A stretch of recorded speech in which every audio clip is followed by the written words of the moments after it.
Hello, everyone, and welcome once again to Geeks Not Nerds, the podcast. I'm Captain Logan, and today, filling in for Vince, we have Sarah. Hello, everybody. Today, we're going to be talking about digital imaging, and we're going to be talking about how to make all kinds of cool stuff from your home computer. And I brought Sarah on today because Sarah has quite a bit of expertise in this area. And for those of you who don't know, my wife, Sarah, is an architect, and naturally does a whole lot with drawing and with drawing type programs. And we've done a lot of creative projects that you may or may not already know how to do, and we thought we'd just talk about some of the stuff we've done and how to do it. And so Sarah's going to be doing a lot of the talking. Yeah, well, a lot of the things that we do are actually very simple, and quite a few of them can be done without going out and purchasing fancy programs. Although having Photoshop and Adobe Illustrator certainly help. Yeah, but there are some programs, there are some freeware and shareware programs available that are akin to Photoshop that will do a lot of the stuff that we'll be talking about. Mm-hmm. And then we were going to talk a little bit even about, what is it, Google SketchUp. Which is a free program. It's a free program you download just right from, their website online. So the first thing I wanted to mention before we just got into some of the things we've done and talk about them is just how nice it is that we can do some really professional looking things these days that we didn't used to be able to do. When I was a kid, some of the stuff that we're doing now, I never thought I'd have the ability to do on my own and without a lot of money and a giant in a lot of equipment. Yeah, no, I know. Growing up for me, I was always into the creative projects, but there was really only so much you could do. I mean, I made greeting cards because we had the print shop program, and I did things, about as much as you could do with Word. Yeah, and it's sad to admit, we didn't even have a computer until I was in junior high. Oh, you're kidding. No, so I did a lot of stuff with paper and crayons and colored pencils and stuff. Yeah. It's amazing that I still am no good at drawing, considering how much of it I did when I was a kid. Trying to, because I always had a creative mind, and I always wanted to create my own board games and things like that, and in my own comics and stuff like that. And I did everything by hand, and it never looked very good. Yeah, it's amazing how much you can do now compared to what you could do just a few years ago. And of course, now our access to pictures and and stuff. There's a lot of people older than our current generation that we can very easily impress by showing them things that we can do, and they'll be like, "How did you do that?" It's really not that difficult. So I imagine a lot of the stuff that we're going to talk about, there will be a lot of people listening who know exactly how to do what we're doing or have done it themselves. But I thought, just in case there's people listening who don't know, some of these things might help you to make things that you're already working on look a little more professional. And we'll just brag a little bit about cool stuff we've done. Yeah, sure. So, Sarah, what do you want to start with? Well, let's start with card games. All right, cool. Because we've made a couple of those. We've made, 5, 6 games so far? We actually invented 5 or 6 of our own card games. We haven't marketed them, but they're all original. Well, most of them are original things that don't have anything to do with original copyrighted material, and a couple are quite popular among our friends. And hopefully, eventually, we'll find ways to market them. But we just haven't really, because they're a little bit expensive to make a lot of. They're not too expensive to make, a couple sets for yourself, but if you want to start mass producing, it gets expensive. Or if you want to start producing very many, not mass producing, but it gets kind of expensive. Yeah, just because of all the toner you're using, or heaven forbid if you're still with ink cartridges in your printer. So let's say somebody I mean, we won't talk about really individually the different games we've made so much, but let's say somebody wants to let's say somebody gets an idea in their head and they want to make their own card game, and they have an idea, they've got the rules all figured out, and they want to make it. It's just going to be cards. It's not going to have any extra pieces. How would you recommend that person get started in once they've got the creative process out of the way? Here's how the game plays. How do they go about making that a reality? Well, what I would do is I'd say, okay, here's what I want my cards to look like approximately. Here's how big I want them approximately. And then my first thought is to go into Adobe Illustrator. And if you don't have that, we were using Open Office. Yeah, Open Office has a program. It has a digital imaging program that's decent. I liked it, and it's nice because you can put. You can make multiple pages on it, kind of like you can do slides in PowerPoint. And so that's one benefit that program has that a lot of others don't. Yeah. Is that you can make multiple slides basically, and then you can print the whole thing from one document instead of having to keep opening new documents. Right. That's something that affords you. And in fact, I would even go as far as to say that even if you don't create things with that program, I would even suggest maybe even in another program making all your cards and then importing them all into Open Office and printing them from there, just because it's easier to print with that. Well, you can do that, I suppose especially you could, although I suppose you could probably do the same thing with PowerPoint, but well, yeah. I mean that program isn't quite as accurate as a program like Illustrator, but it's certainly good if you don't have access to Adobe. Because that program gets expensive. Well, and I mean, we're kind of jumping around a little bit, but if you were just using Illustrator, how would you print without it getting obnoxious? Well, I wouldn't print from Illustrator. What would you print from? What I would do is I would create layers, and so each page of cards would be on a layer. I'd turn on the layer and print it to a PDF, or save it as a PDF. Oh, I see. Page. And then you could make it one long PDF. And then through you that. combine the pages of PDFs, and then you would just print the pages from there. Good to know. That's what I would do. But anyway, making the cards themselves. Making the cards themselves. Well, like I said, you just box out a rectangle of how big you want the card to be. Make sure they're all the same size, and it's something like Illustrator. You'll have a ruler. Yeah, you can use rulers. You can use guides to help you get them to be the same size, and create the style of your card inside that rectangle, and then. After you're done, you can just delete the rectangle, or you can leave it there to help you use as a guide to cut after you've printed them. Yeah, what we found was that our cards looked a lot better when we didn't have an outline. Yeah. Because we bought the equipment to do good cutting, and we bought a really heavy duty printer and stuff. But even if you are using really good tools to cut with, it's still hard to cut in such a way where you don't see some lines sometimes and not others. So we found what's better is to do like small brackets around each side. Yeah, I think I did those in like a very, very light gray, so you could barely see them, just in case your cut was off. And you just use that as a guide to cut them. Right, as opposed to doing a full rectangle around each card. And we just used basic cardstock when we were making our Yeah, that seemed cards. to be the most durable, and I mean, it's really hard to shuffle regular paper, so cardstock worked best for us. And you can make them double-sided by just creating the backs of the cards on a page that exactly mirrors the page of the fronts. So, which is what we always did. It can be a little tricky to line up, especially if your printer's not very accurate in how it prints. But we also created a lot of our own art in Illustrator rather than doing hand-drawn art. Now, of course, naturally, obviously, you can always just do your own hand-drawn stuff and then use a scanner to get it in, but we never did that. We did all of our art, and we always try to do original art so that if we wanted, and we have sold some of our games to some people we know, and so we can sell them. You don't want to ever use anybody else's art or photos or anything. You want to create everything yourself if you can. Yeah, but all of my photos I did in Illustrator, and there was one game I think where I did all my artwork in Photoshop. So I go between. Oh, really? I go between the programs when I. What did we make that you used Photoshop? I used cliffhangers. Did you really? Yeah. Okay. I did all the silhouettes in Photoshop. Cool. Yeah. We have this party game we made called Cliffhangers that's kind of popular among our friends, and maybe at some point we'll show it off on one of our shows if we get bored one week and we don't have anything else to talk about. Okay. What other things have we made? Well, we've made cool comic books. Well, we made strips. Yeah. Comic strips. We used to do a comic strip for when Sarah and I were both going to college. We got in on a comic strip in the newspaper on campus.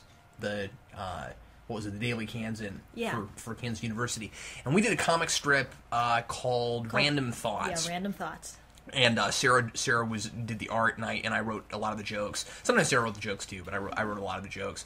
And we actually did hand do all of those. Well, we drew them, and we found we actually didn't own a scanner then, but we used a scanner on campus. And then you actually did all, if I remember right, didn't you do all the text actually in the computer? Yeah. Yeah. So which program did you use for that?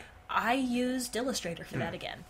It's the simplest thing I know of. If you want to do text, use Illustrator. If you want to do something with JPEGs that you've downloaded, from the internet, then you go to Photoshop. Mm-hmm. So, or if you want to do something that's more artsy, art-based, use Photoshop. If you want to do something that's more just graphics-based, use Illustrator. I see.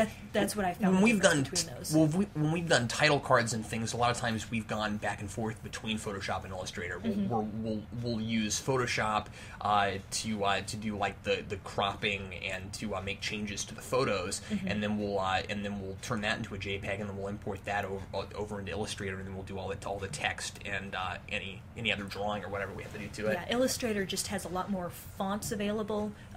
There are a lot more options that they give you to play around with the text. Photoshop just is so limited compared to Illustrator. And if you've never used Illustrator, it is, as an interface, a lot different than Photoshop. Yeah, it has a lot of... It's a similar layout, which gets some people confused, but it's an entirely different program in the way it's run, in the way it's set up. Photoshop is pixel-based, and Illustrator is vector-based. So you're not working with individual dots and pixels like you are in Photoshop. You're working with, okay, this is a line, this is an object.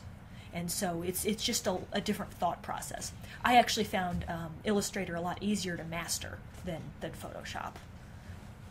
There are fewer tools, just in general, that I find myself using over and over in Illustrator, right. And they're easier to use. But it is similar in the sense that it's still layer based. Yeah, you can still use layers. Can you still adjust opacity and things like that in that program? Yes. Yeah, you can still adjust opacity, although it's not quite as specific as Photoshop. Yeah. And another thing that you really can't do very easily in Illustrator is crop. You can't crop anything. You can do what's called a masking region, which you draw a rectangle over, or a shape over the portion that you want to crop, and then you say, okay, create masking region, and so the rest of the picture is still there. It's just hidden, and you still have to deal with it when you're resizing and messing around with it. So when we did our comic strips for the Kansan, we had a lot of family and friends who were asking us if they could get them in a collection. So we put together a collection for some people for Christmas, and we made them. And it was kind of fun how we did it. They were like regular sized comic strips like you have in a newspaper, and so we just. I was really impressed with how you designed it, because Sarah came up with this. She said, well, instead of like putting them like 3 on a page, let's just make them like 1 on a page, and we'll just make the pages the size of a comic strip. Yeah, it was a lot of fun. All I did was I gathered them together, and because I had them all in digital copy anyway, because I scanned them all into the computer, so I just kept them in that folder. I sized them right. I brought them each into Illustrator to get them sized right. And I actually ended up putting 3 on a page so that we could cut them properly and not waste paper. And then I designed a cover for them. And then after I printed them all off, I brought the whole stack, it was this giant stack, down to Kinko's and had them just bind it for me. I had them cut it because they have these awesome paper cutters that can cut, I think, like 50 or 100 sheets at a time. And then they put holes in the edges and put a binder ring through them. And we've done a lot of binding. We usually go for spiral bound stuff. Yeah, I found it's the best way to go as far as ease of opening this thing and durability and it's aesthetic. And I don't remember what that cost us a book. I think it was what, $4 or $5 a book. Yeah, it was about $5, $6. So it was certainly reasonable. Yeah. So what would you suggest if somebody, because we've never really done this, what would you suggest if somebody wanted to try to use the programs we're using to actually like create a comic book? Well, what I would say is you can either do it by hand, scan it in, and format it, put in the words if you want to. You can ink them yourself if you'd rather, but you can do some of it hand done, some of it digital. If you want to do all of it digitally, I'd say first draw everything in either, if you have some sort of art-based program, or you can do it in Photoshop, and then bring your JPEGs into Illustrator to put in the text, and spit it out as a PDF, and you're done. I mean, it's probably not too difficult in Illustrator to create your boxes. Yeah, it's really not, because they have a box tool, so you just make your panels, and they have grids that you can snap to, so you know that, okay, one square is 1/4 of an inch or 1/8 of an inch, or however you set it up. Let me ask you this, because of course most people who make, and if anybody's listening who usually makes who makes comic books themselves, I'm sure the majority of people are still doing everything by hand, and then either aren't doing colors or are doing colors digitally. Mm-hmm. That's how it's generally done, as far as I know. Yeah. Where you have the oversized canvas that you do everything on, and then you shrink it later. Mm-hmm. But if you were gonna do it this way, let me ask you this: how difficult would it be to get your images to pop up over a panel? You know how sometimes in comics you'll actually see images come outside of a panel. Sure. Or like you got a character jumping and his hand goes off. Like, could you do that? Yeah, you could certainly do that. You wouldn't be able to use Illustrator alone to do that necessarily. I mean, you could, but it'd be more difficult. Mm-hmm. I would just go back and forth between Illustrator and Photoshop. And I know that there are people who probably do this or do this for a living, and they use different programs. They probably have their own techniques, but as just an amateur who doesn't really create comic books on a normal basis, right? This is how I would do it. Mm-hmm. You've done a lot more graphic design of things that are a little more akin to like marketing. Yeah, type sure. things. I can do brochure type advertisement, or we did magnets once.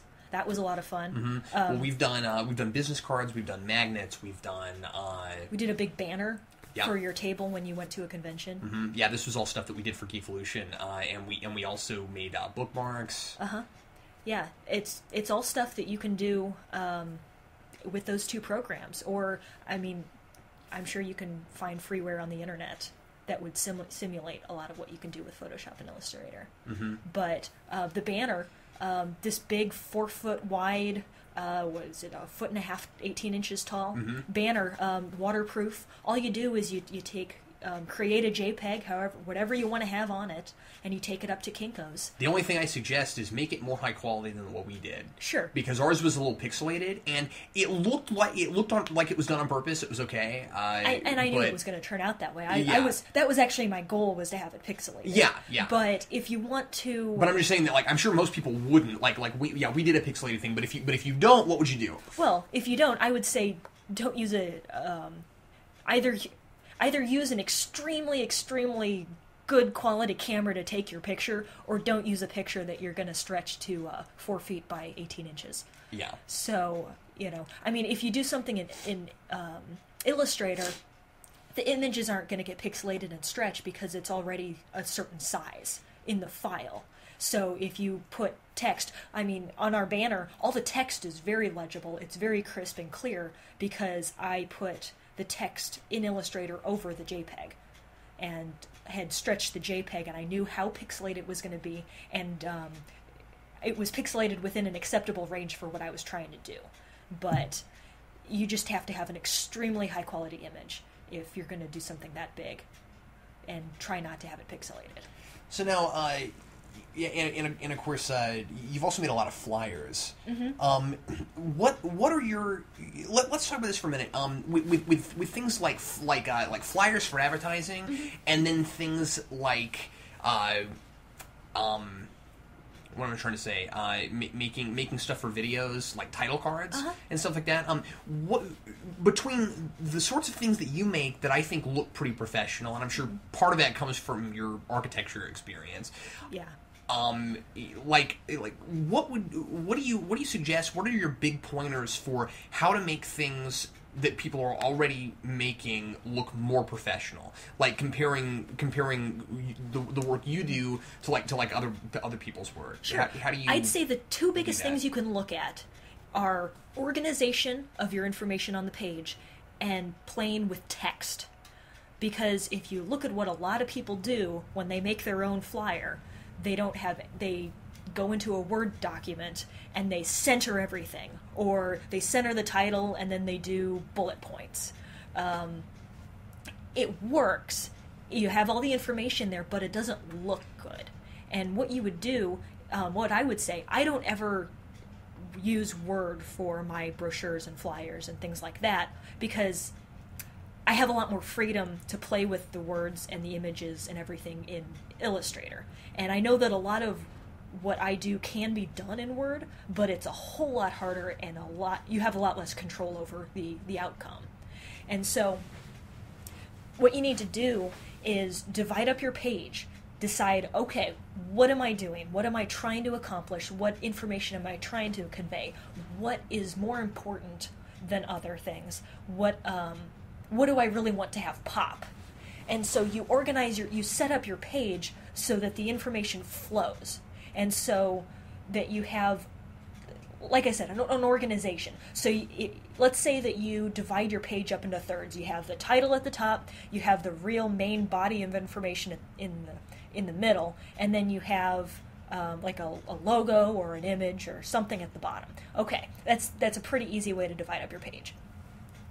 And you just make sure that all the lines go across, they line up, top to bottom vertically, and if something's out of place, you make it out of place on purpose. And then with the text, you don't necessarily want everything to be black, or if you do, you play with fonts, you play with sizes. Well, I've even noticed that you don't even always make everything the same font. No, which is a pitfall I always had when trying to do graphic design. Sure, make the title a different font from the text of the body of the page. You did that with my logo for Late Night. It's 2 or 3 different fonts. It is, and it looks so much better than what I would have done. Yeah. Well, you just think about, okay, what am I trying to convey to the reader with this block of text, with these words? And you say, okay, this is what I want to convey, so what font can I use to convey that? So if you want something strong and solid, you choose that kind of font. Strong, solid, bold. Or if you want something artistic, you can choose an artistic kind of font. If you want something to look like it was typed with a typewriter, you can use that kind of font. It's just so many things come to a person's mind when they look at a document, and a lot of it is based on font and text sizes. And I've also known that you like to play. I've also noticed you like to play with color. Yeah. Where it won't. The whole page won't just be a solid color. It won't be just white or just red. You'll do like a base color, and then you'll have like a square with information in it, and that'll be a color. Well, and then you'll have another square, or maybe it's not even a square with information in it, but like the information comes, above and below. You like to do shapes and things. Exactly. Too. The point of that is organizing the page so that the person's eyes go where they need to, and so it also looks splashier. It looks splashier. You add some color to it. It looks exciting. But the problem is that especially when you have a lot of information to convey, if you have bullet point after bullet point of information, people are not going to sit there and read a whole long laundry list. Like it's a resume. Yeah, exactly. So you need to divide it up, because people can handle more information if it looks a certain way. So if you have, all of the movie titles that I'm going to be reviewing are in this red box, people can just glance at it and say, oh, movies he's going to be reviewing, and there are 15 of them. And they don't necessarily need to know all the titles, but a couple will catch their eye, and they'll know that piece of information. And then another one, reviews that you're going to be doing next week, and you can have another list, and maybe that's on a green background. Just it'll all come together, and it's based on... It doesn't always have to be symmetrical. Exactly, but and it's all based on how much information a person's mind can take in based on where their eyes go. Mm-hmm. So, let me ask you this real quick, because we're almost finished. Mm-hmm. Are you available and willing to answer questions if people are wanting it or trying to make things? Oh, sure, absolutely. And if people want criticism based on something that they've made, I'm perfectly willing to give them a couple pointers also. Sure. And you'll make stuff on commission if anybody ever wants. Oh, absolutely, yeah. Sarah's favorite thing is to make this kind of stuff. You'll notice watching some of our videos which title cards are made by me and which ones are made by Sarah. Sarah doesn't make all of our title cards, so if they look bad, it's probably me, or they don't look really good and really professional. We get a lot of I got a lot of comments the first week we did Late Night about how professional things looked, and that was all you. In fact, I think most of the title cards for that were me, but then that logo at the beginning is you. And I've slowly been having Sarah redesign my title cards, so as it continues, you're going to see more stuff done by Sarah, just because that's where her forte is. Yeah, and that's what I love to do. So when I'm not hard at work as an architect and working long hours, then I can do some of that in my free time. So yeah, if you're trying to make your videos or other projects you're doing look more professional and just splashier, more organized, that kind of thing, use some of these pointers and feel free to give us a shout if you need any help. And thanks a lot for listening to Geeks Not Nerds, the podcast. I'll be back next week with Vince again, and I'm Captain Logan, and I'm Sarah, and we'll see you next time.